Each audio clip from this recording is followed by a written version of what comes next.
If you don't have the money, stay at home. That is what President Yoweri Museveni told Ugandans facing skyrocketing fuel prices at the Africa We Build Summit 2026 in Nairobi.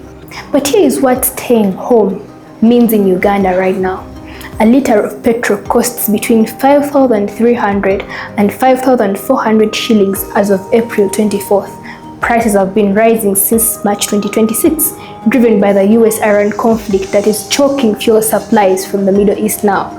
President Museveni was specifically talking about people driving to nightclubs. He said he's more worried about jet fuel for tourism and exports than people on the roads going for leisure. But let's be clear about who actually uses fuel in Uganda.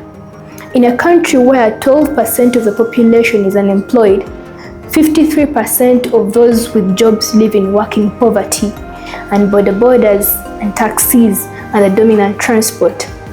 Who is really being told to stay home? It is not the nightclub crowd. It is the boda rider who can't afford fuel.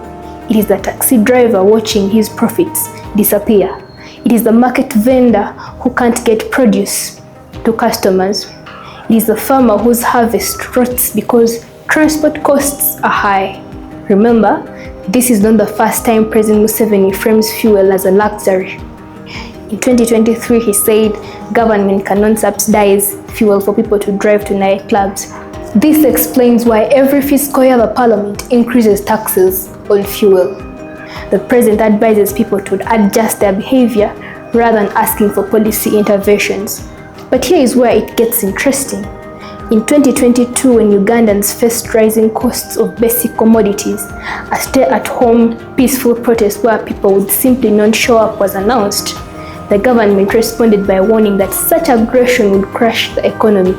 Now, when the president tells Ugandans to stay home because they can't afford fuel, is it really a practical advice?